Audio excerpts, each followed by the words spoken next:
은요, 세 번째 표적으로 1절에 보면 이렇게 말씀해요. 그 후에 유대인의 명절이 되어 예수께서 예루살렘에 올라가시니라. 예수님께서 명절을 맞이하셔서 예루살렘으로 올라가십니다. 그리고 2절에 보면은 예루살렘에 있는 양문이라는 말이 나와요. 이 양문은 예루살렘에 성벽이 있고 쭉 성벽으로 쌓여져 있죠. 그리고 문들이 있어요. 그리고 이 양문은 이 문을 통해서 제사 지낼 양들이 들어갔다고 해서 양문이라고 이렇게 불려졌습니다. 이스라엘 백성들이 포로 생활을 마치고 돌아왔을 때 이들이 성벽이 이미 다 파괴되어져 있었어요. 그래서 이들이 제일 먼저 한 일이 뭐였냐면 우리가 느헤미야서에 보면은 성벽 재건하는 일이었죠. 그래서 지파별로 가족별로 성벽을 재건하는 일을 합니다. 이때 제일 먼저 재건했던 문이 바로 양문입니다. 그리고 이 양문은 어떤 문이라기보다 용도예요. 그러니까 제물된 양을 데리고 들어가는 문. 그리고 그 양문 옆에 여러분들이 들어봤을 거예요. 한 밑갓 문이라는 것이 이렇게 같이 있어요. 그런데 이 한 밑갓 문은 뭘 의미하냐면 심판의 문이에요. 심판을 의미해요. 제물이 들어가고 심판의 문이 같이 이렇게 함께 있어요. 나란히 있어요. 이걸 보면서 우리가 뭘 깨달을 수 있냐면 그야말로 심판받아야 할 우리, 심판받을 수밖에 없는 죄인인 우리를 확인하면서 대신 죽으시는 어린 양, 제물 대신 어린 양, 그 양을 잡기 위해서 데리고 들어가는 문이 양문이라고요. 그래서 이 양문, 이 성벽의 이 양문에는 구속의 은혜가 이렇게 감추어져 있습니다. 그리고 그곳에 그 양문 곁에 베데스다라는 연못이 있어요. 그런데 여러분들 이 연못은 잘 아시죠? 자비의 집 또는 은혜의 집, 이런 의미를 가진 그런 연못이었어요. 그런데 여기에 어떤 전설이 있었냐면 이 연못에 물이 움직이기 시작하면 그때 제일 먼저 이 물에 들어가는 사람이 병이 낫는다는 이런 전설이 있었습니다. 그래서 이 행각에는 이 양문이 있고 밑간문이 있고 그리고 이 베데스다 연못이 있는 이곳에는 많은 환자들이 와 있어요. 오늘 3절을 우리가 다 같이 봅니다. 3절 시작.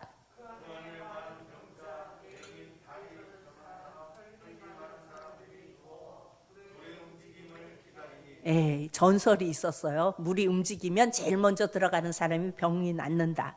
그러니까 많은 사람들이 그곳에 모여서 기다리는 거예요. 그런데 맹인이 있고 다리 저는 사람이 있고 혈기 마른 자, 혈기 마른 자는 우리의 어떤 중풍병 이렇게 이해하면 될 것 같아요. 그런데 이 사람들의 공통적인 게 뭐예요? 스스로 뭘 할 수 없는 사람들이었다는 거예요. 스스로 움직일 수 없는 자, 그리고 누군가의 도움을 받아야 하는 자, 이런 사람들이 이곳에 모여 있어요. 이들이 왜 모여 있을까요? 우리 4절을 다 같이 봅니다. 시작.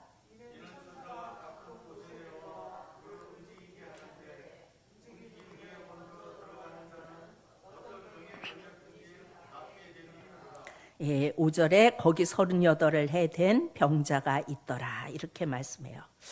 어쩌면 여기에 물이 움직이면은 제일 먼저 들어가는 사람이 병이 나아요. 물이 움직일 때 그곳에 모여 있는 사람들이 그냥 다 같이 들어가면 다 병이 나으면 얼마나 좋을까요? 그런데 제일 먼저 들어가는 사람이 병이 낫는 거예요. 이 모습을 이렇게 보면은 이 베데스다의 연못의 풍경은 오늘 우리가 살아가는 이 세상과 비슷하다, 이런 생각이 들어요. 여러분 어때요? 저 사람이 우리가 뭐 입사 시험을 보고 학교에 학생들이 입시 시험을 보고 모든 것들이 붙는 사람이 있으면 떨어지는 사람이 있잖아요. 그렇죠? 다 될 수는 없는 거예요. 어디에든지 무엇을 하든지 뭘 신청해서 그 순서도 어느 한계가 있어서 신청 먼저 한 사람들이 혜택을 받고 나중에 한 사람들은 할 수 없고, 무슨 말이에요? 모두가 맨 먼저 되려는 그야말로 그 열망에 사로잡혀서 다 베데스다에 먼저 들어가려고 혈안이 되어져 있어요. 요즘에 우리들의 모습도 그래요.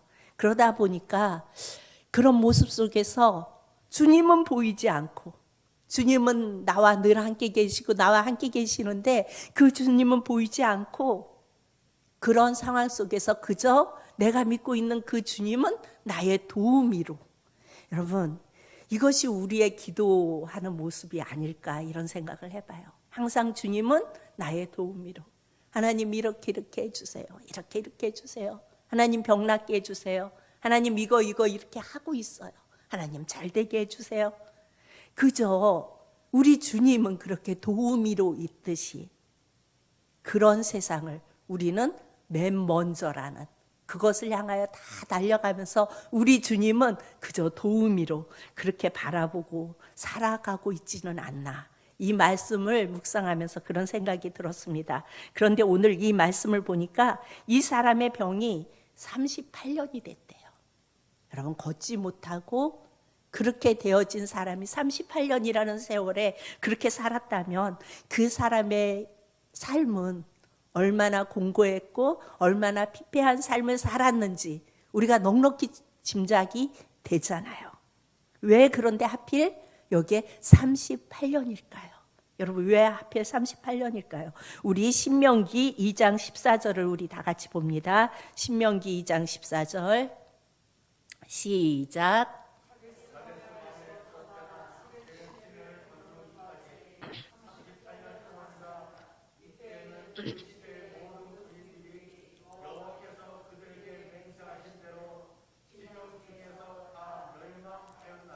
예, 이들이 원래 홍해를 건너서 가나안 초입까지 제대로 된 코스로 갔다면 이들은 정확히 10하루길이면 가는 길이었어요.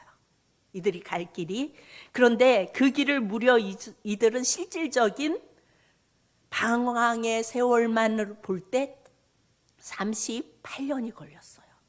10하루길이면 갈 수 있는 길을 이들이 38년이 걸렸다고요. 여러분, 38년이라는 이 숫자는 이스라엘 백성이 불순종한 까닭에 낭비한 시간이라고요. 동시에 38년 동안 악평을 하여 왜 우리를 애굽에서 이끌어냈느냐고 원망 불평하던 그런 사람들이 다 멸망하는 시간이, 다 죽는 시간이 38년이라는 시간이었어요. 왜요? 그들이 다 죽어야 새로운 세대가 가나안 땅에 들어갈 수 있었기 때문입니다. 그래서 이 38년이 갖는 의미는 병든 시간이에요. 나머지 시간은 어때요? 나머지 2년, 40년이 걸렸죠. 가나안 땅에 들어가는데. 그런데 나머지 시간은 시내산에서 머물면서 율법을 받았던 시간. 그래서 40년이죠. 그런데 이 허비된, 낭비된 이 시간 속에는요, 뭐가 있었어요? 하나님을 향한 불순종이 이 시간 속에 숨어 있었어요. 이것은 시간 낭비와 세월의 낭비를 가져왔죠. 정말, 여러분, 정말 무서운 죄가 뭐예요? 세월의 낭비예요. 그러니까 세월의 낭비라고 말씀드리면 우리가 시간을 헛하게 보내는 시간이 세월의 낭비일까요? 물론 그럴 수도 있어요. 그런데 정말 세월의 낭비는 주님을 나의 삶의 주인으로 모시지 못하고 살아가는 시간이라면 그 시간은 세월의 낭비라고 볼 수 있어요. 이 38년이라는 시간 속에 이 이면에는 이들이 하나님을 향한 불순종이 있었다고요. 다시 말하면 하나님을 삶의 주인으로, 하나님을 모든 내 삶의 1순위로 모시고 살아가지 못한 그들의 삶이 이 38년 안에 있었다고요. 그래서 이 베데스다 38년 된 병자의 모습은 바로 이스라엘의 영적인 상태를 말해주고 있는 거예요. 이스라엘 영적인 상태. 그래서 이들이 이렇게 38년 동안 정말 주인이신 하나님을 모시지 아니하고 자기 나름대로 자기의 인생을 살아가는 그 시간이 38년의 시간이었다는 거예요. 이때 예수님이 38년 된 그 환자와 대면해서 대화를 하기 시작합니다. 여러분 6절에 봅니다. 6절 다 같이 시작.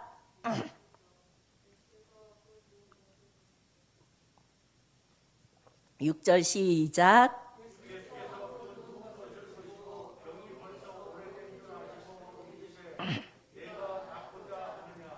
예수님이 물으세요. 네가 낫고자 하느냐? 여기에서 병이 오래됐단 말은요, 회복이 불능한 상태라는 거예요. 38년 된 그 환자, 누가 그 사람이 회복되라고 될 거라고 생각하겠어요? 그런데 그걸 예수님이 보신 거예요. 그러면서 말씀하세요. 네가 낫고자 하느냐? 여러분, 만약에 38년 된 환자의 처지를 오늘 내 처지로 생각하고 예수님이 오늘 여러분에게 네가 낫고자 하느냐 이렇게 물으신다면 여러분 어떻게 대답하는 게 좋을까요? 네가 낫고자 하느냐? 아멘. 네, 예수님 고쳐주세요. 내가 낫기를 원합니다. 네, 예수님. 저는 예수님과 함께하기 원합니다. 예수님이 내 삶의 주인 되셔서 내 세월을 낭비하지 않도록 주님 나를 그렇게 이끌어주세요. 이렇게 대답할까요? 여러분, 그런데 잘 생각해 보면요, 우리는 예수님이 그렇게 물으실 때 네, 맞아요. 낫기를 원해요. 낫기를 원한다는 말은 무슨 말이에요? 주님이 내 삶의 주인 되셔서, 주님이 내 1순위가 되어져서, 주님이 나와 함께 하심이 기쁨이고 행복이고 이렇게 살기 원해요. 그런데 나를 잘 돌아보세요. 정말 내가 오직 주님만을 원해요. 주님만으로 만족합니다. 그러고 살아가나요, 여러분? 자꾸 다른 거를 원하잖아요. 주님은 그저 나의 도우미로 없어서는 안 돼요. 그러니까 우리가 예수님을 믿잖아요. 없어서는 안 되니까. 예수님은 믿는데 예수님이 나의 전부가 아니라고요.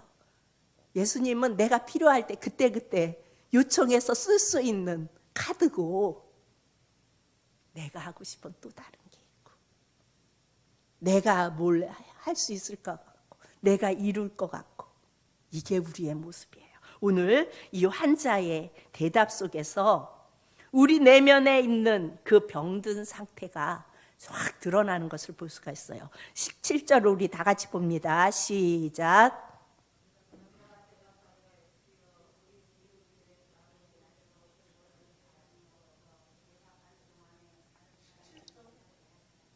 예, 7절이요. 예, 뭐라고 말씀하세요? 여기서 이 환자가 물이 움직일 때에 나를 못에 넣어주는 사람이 없어서 내가 가는 동안에 다른 사람이 먼저 내려가나이다. 쓸데없는 소리를 하고 있어요. 예수님 앞에서. 그렇죠. 예수님이 네가 낫고자 하느냐라고 물으셨는데 이 환자는 내가 가려고 하는데요, 나를 넣어주는 사람이 없어요 라고 이야기를 하고 있어요. 여러분, 그러면 예수님께서 뭐라고 말씀하실까요? 여기서 그래? 그렇다면 내가 너를 기다리고 있다가 1등으로 넣어줄게 이렇게 말씀하셨나요? 아니에요. 너는 거기에 갈 필요가 없어. 난 너를 구원받도록 도와주는 자가 아니야. 예수님이 곧 뭐예요? 구원이시고요. 예수님이 곧 뭐예요? 치유세요. 그렇죠. 그런데 지금 이 38년 된 이 병자는 뭐라고 얘기해요? 나를 예수님이 네가 낫고자 하느냐? 치유되시고 구원되시고 생명되시는 예수님이 지금 이렇게 말씀하고 있는데 딴소리하고 있어요. 지금 내가 거기 들어가려고 하는데 아무도 넣어주는 사람이 없어요. 이렇게 얘기를 하고 있는 거예요. 끝까지 물에 들어가는 과정과 행위를 지키려고 해요. 뭔지 여러분 느껴지죠? 지금 누구 앞에서 이러고 있어요? 예수님 앞에서. 여러분, 그 자비의 실체이신, 그 자비의 모든 것 되시는 그 예수님 앞에서 지금 이 환자는 이런 엉뚱한 소리를 하고 있어요. 그러자 실체가 되신 예수님이 물어요. 병든 인생은 끝까지, 이렇게 예수님이 묻는데 병든 인생은 끝까지 연못으로 내려가려는 자기 행위, 자기 의, 그것을 지키고자 하고 있어요. 이것이 여러분 우리 속에 여전히 떨쳐지지 않는 문제예요. 아직도 내 안에 그럴 만한 나의 의가, 나의 어떤 조건이 남아 있으리라고 그렇게 생각을 해요. 근데 여러분 이때 답은 딱 하나예요. 저도 이렇게 생활을 하다 보면 이 코로나 3년의 이 생활 속에서 이렇게 오면서 자꾸 그런 생각이 들어요. 내가 잘하고 있는 건가? 내가 지금 이게 왠지 내가 뭔가를 열심히 하고 막 뭔가를 해야 될 것 같은데 이렇게 멈추어져 있는 내 모습이 왠지 낭비하는 것 같은 생각도 들고 내가 지금 이게 잘 가고 있는 건가 하는 생각이 가끔 자꾸 들어요. 그럴 때마다 지금은 안 물어보는데 한 1년 전, 그러니까 작년이었던 것 같아요. 제가 담임 목사님께 자꾸 물었던 것 같아요. 목사님, 제가 필요하세요? 왠지 이 아무것도 할 수 없는 이 상황 속에 내가 이 자리에 있다는 게 왠지 낭비인 것 같고 자꾸 그런 생각이 자꾸 들어서 마음을 자꾸 힘들게 하더라고요. 그때 쓸데없는 소리를 한다고 목사님 그런 말씀을 하시면서 지금 믿는 상황 속에서 기도하며 하나님 바라보며 주님 안에서 있다 보면 또 하나님께서 이를 이루어 가실 거고 그런데 왜 쓸데없는 소리를 하냐고 이렇게 말씀을 해주세요. 그럼 그런가? 그러고 생각하고 있다가 또 어느 정도 이렇게 해서 이건 내가 이런 생각이 자꾸 들더라고요. 왜 그래요? 저 안에도 뭔가 내가 할 수 있을 그래도 내가 뭔가 그럴 만한 내가 어떤 할 수 있는 그게 있어서 그래도 그걸 했을 때 내가 하나님의 일을 감당했다라고 생각하는 어떤 나의 그 어리석은 그런 생각이 내 안에 있었더라고요. 여러분, 하나님 앞에서요 가장 적합한 신앙은 하나님 은혜에 그냥 내 운명을 거는 거예요. 여러분, 내 삶을 그냥 하나님 앞에 그냥 다 내려놓는 거예요. 그 태도야말로 하나님이 우리에게 바라시는 자세예요. 그래서 우리는 하나님 앞에 나올 때마다 어때요? 내 어떤 그럴 만한 난 그래도 이 정도 했으니까 난 그래도 이 정도 되니까 이래서 하나님 앞에 나오는 것이 아니라 우리는 다 어린 양의 공로를 의지해서 나오는 거예요. 우리 8절을 다 같이 봅니다. 예수께서 이르시되 일어나 내 자리를 들고 걸어가라 하시니 쓸데없는 자비의 실체이신 더 크신 예수님께서 이 환자, 이 38년 된 환자의 변명에 근거해서 그래 그럼 내가 너를 1등으로 넣어줄게 이렇게 하신 것이 아니라 쓸데없는 소리 하지 말고 내 자리 들고 걸어가라 말씀하세요. 내 자리를 들고 걸어가라.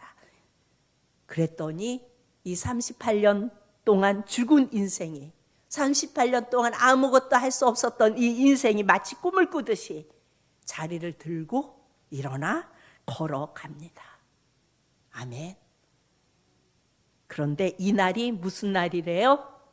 안식일이래요. 여러분, 안식일이 무슨 날이에요? 예수 그리스도께서 오실 것을 기다리는 날로 안식일이 존재했어요. 그렇죠? 안식일은 예수님이 오시는 길을 기다리는 날. 그런데 지금은 실체이신 예수 그리스도가 오셨어요. 그 예수님이 오셨기 때문에 이제는 이 안식일을 지킬 필요가 없어요. 이 안식일은 여호와께서 그야말로 사랑하는 하나님의 백성들을 복주시려고 작정하신 날이라고요. 인생들에게 부요와 자유와 행복을 위해서 이 날을 주신 거예요. 그런데 이 안식일 날 예수님은 안식일의 실체이신 이 예수님께서 병든 자를 일으켜 세우세요. 그리고 당신이 안식일의 주인으로 오셨음을 만천하에 공포하고 있어요. 그랬더니 여러분 어떤 일이 일어났나요? 지금 38년 된 병자와 그 주님과의 만남은 이 복된 안식일에 이루어졌어요. 그래서 그가 회복이 되어졌어요. 다시 말해서 회복되어졌다는 말은 뭐예요? 38년 된 환자가 물론 물리적으로 그의 육신의 병이 고쳐진 것도 있지만 그 영적으로 회복이 되었다는 얘기예요. 예수님이 그 삶의 주인이 되셨다는 얘기예요. 그런데 이 광경을 목도한 일부 바리새인들이 어떻게 반응합니까? 우리 10절을 다 같이 시작.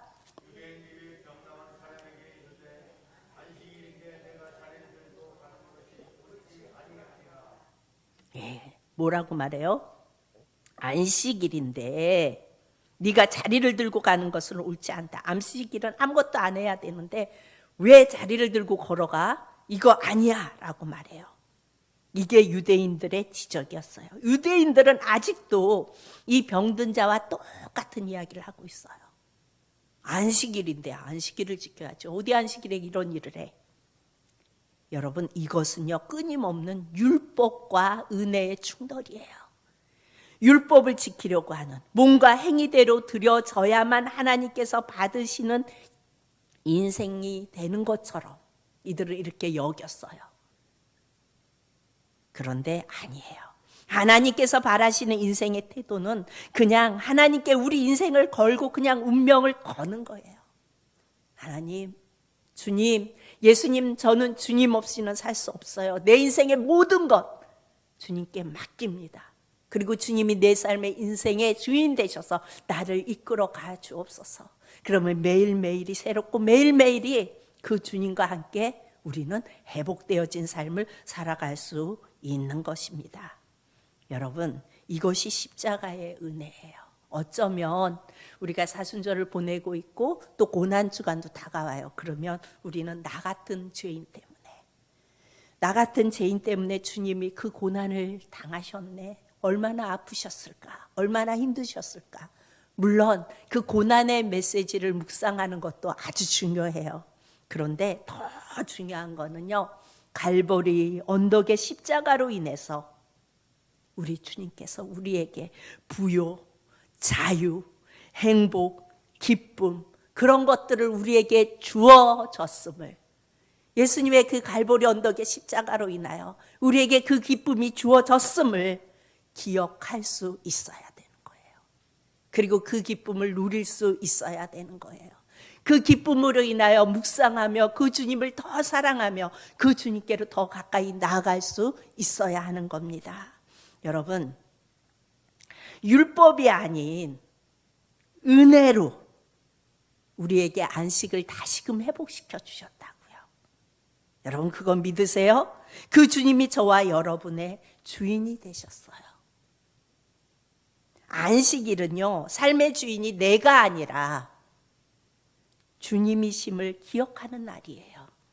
그래서 내 삶이 내 노력과 내 열심이 아니라 오직 주님의 은혜로 살아간다는 것을 깨달으라는 이정표로 우리에게 안식일을 허락하여 주신 거예요.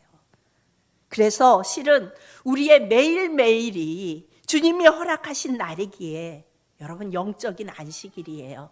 매일매일 우리에게 주신 그 날들이 바로 주님이 허락하신 날이기에 우리에게 영적인 안식일이라고요.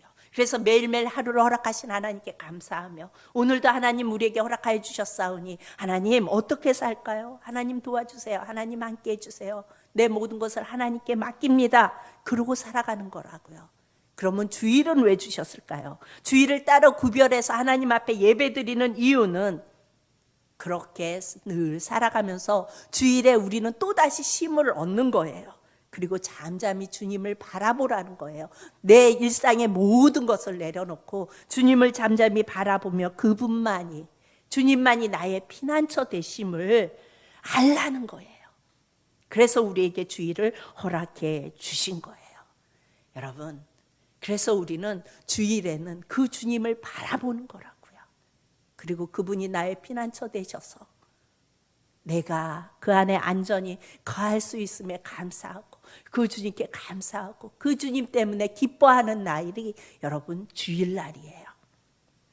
여러분, 주님은 우리에게 말씀하세요. 네가 낫고자 하느냐? 네가 낫고자 하느냐? 수고하고 무거운 짐진 자들아, 다 내게로 오라. 내가 편히 쉬게 하리라. 여러분, 이 음성을 여러분 듣고 계십니까?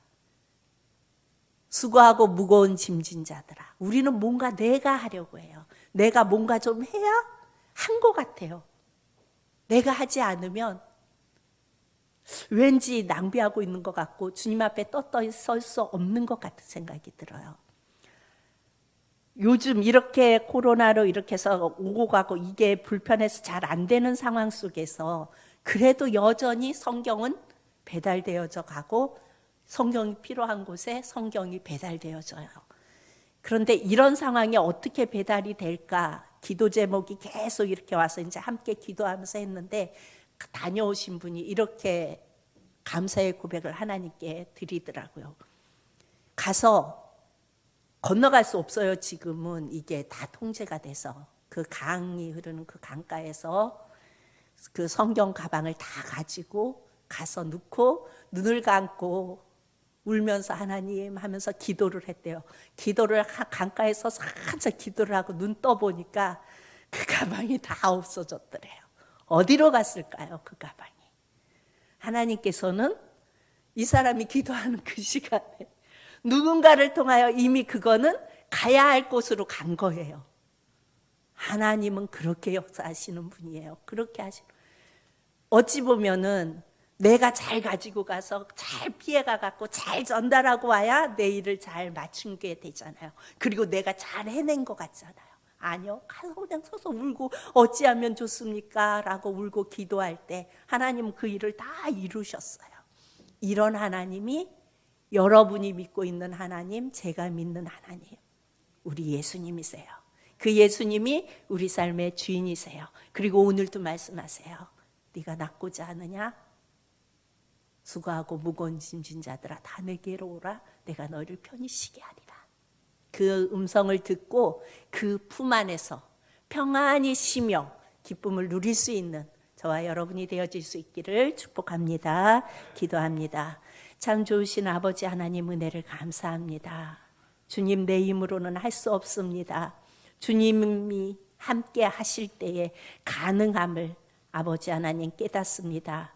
이 시간에 나온 우리 사랑하는 성도님들 또한 영상으로 예배드리는 귀한 성도님들 모두가 우리 주님께 모든 것을 내어 맡기고 우리 예수님께 아버지 하나님 운명을 거는 복된 인생들이 다 되어져서 아버지 하나님 그 놀라운 은혜의 그 품 안에 거하며 누릴 수 있는 자들이 다 되어질 수 있도록 사랑의 하나님 함께하여 주옵소서. 감사드리며 예수님 이름으로 기도합니다.